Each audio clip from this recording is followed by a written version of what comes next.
interesting, this world we live in, don't you think? Like, how is it actually working? What is going on? Qigong means the cultivation of energy. Like what? Like what kind of energy? Where is this coming from? Where is it going? What's really happening here? The eminent scientist and physicist said, Nikola Tesla said, if you want to understand energy, look at, what's his actual quote? Let me get his actual quote so I don't misquote him.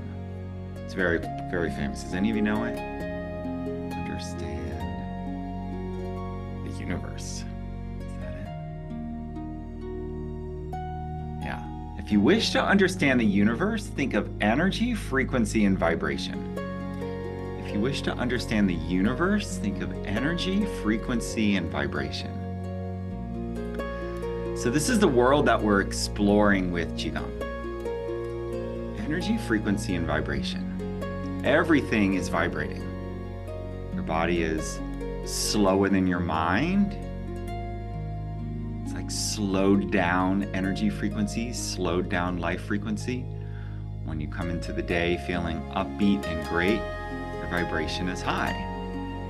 What does great energy mean? Perhaps it means high vibration. And how do we sustain a high vibration? We need all three of our centers to be in line, to be in sync. Right?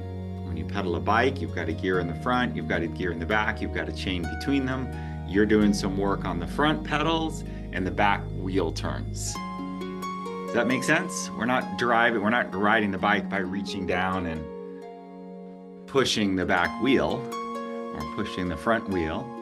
We're not putting our feet on the ground and running like the old Flintstones car.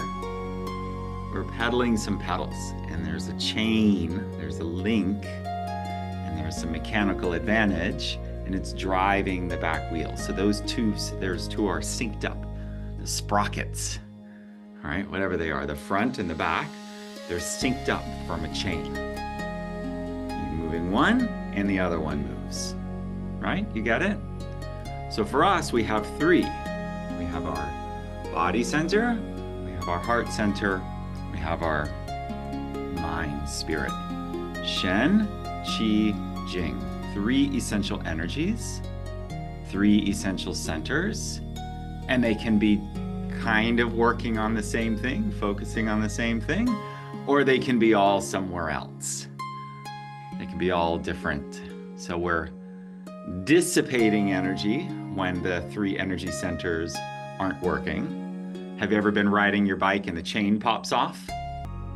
Right? What happens when the chain pops off? Then all of a sudden you're like, whoa, you're still on the pedals, but the pedals are no longer driving the back wheel. Am I right?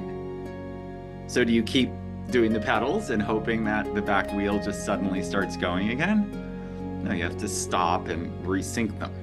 If you keep running that front pedal with the chain there, not linked up, you'll hurt yourself and you won't go anywhere. So Qigong is where we stop, pause, time out, take our own time out, and resync the three chains, the three links between our power center, our will, our body, our physicality, which is always in the present moment.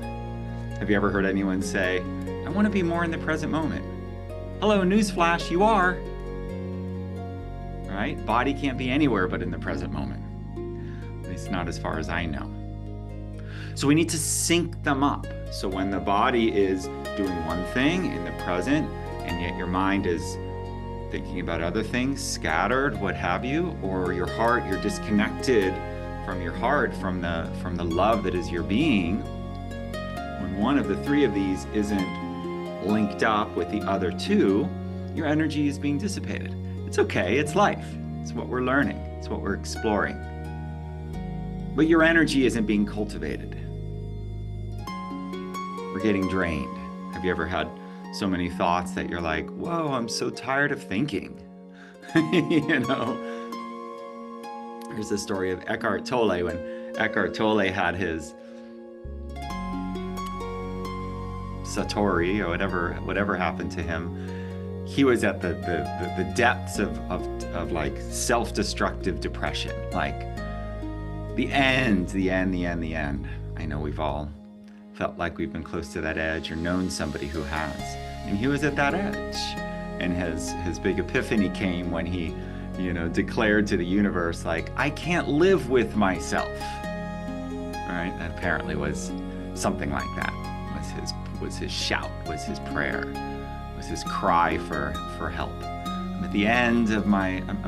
I can't live with myself. And then something just cracked as he realized, who is the I and who is the myself?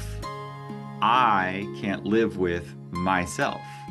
So all of a sudden he just had his breakthrough as that one phrase just tore open the fabric of his preconceived ideas about what life is, and he was able to reconnect with a deeper truth.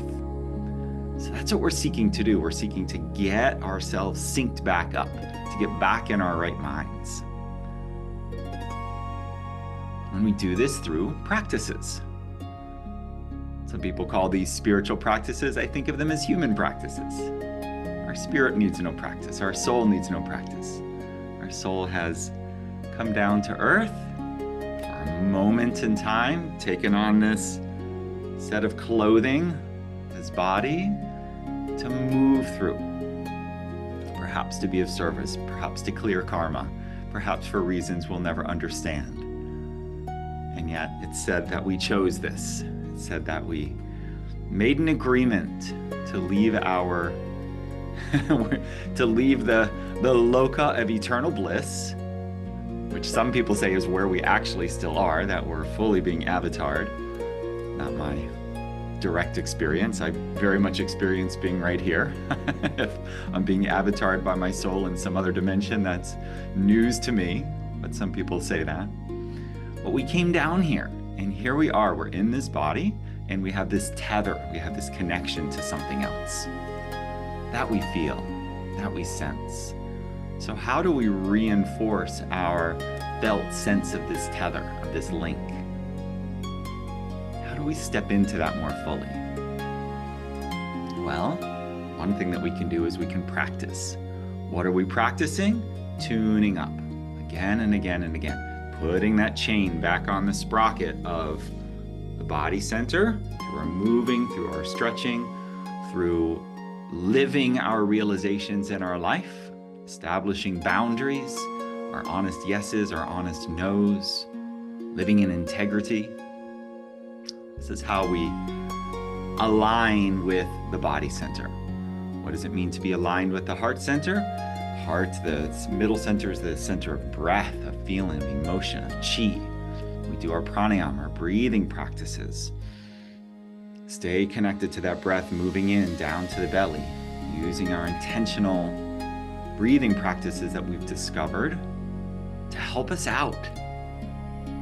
Right? Someone who doesn't use breathing practices, who hasn't established this connection with their breathing practice, it's like coming back to the bike. They didn't realize you can switch out of first gear, right? You've got, how many of you have ridden like an 18-speed mountain bike, right? You practically need like an owner's manual for all the 18-speed mountain bikes. Sometimes you're going up the steep hill, you want the little gear, right? And then you're going down the big hill, you want the big gear. Those who haven't learned to work with the breath practices they're still in first gear. They haven't learned that you can up level and down level your own energy. It's key understanding. Same if you are disconnected from your feelings. Any one of us can do that, and I think this is particularly hard for those who are raised in a male body, as men in this society. We tend to get shut down early and have a harder time connecting with that. Women not always so much, and yet we're all on that path. So we stay connected. We let our emotions move. So we're working with sound vibration. So we have breath vibration, we have sound vibration, and then what's happening in the mind? This is where our intention, our focus, what are our thought streams doing? Are they completely scattered, or are we occasionally working to harness them, to bring them back?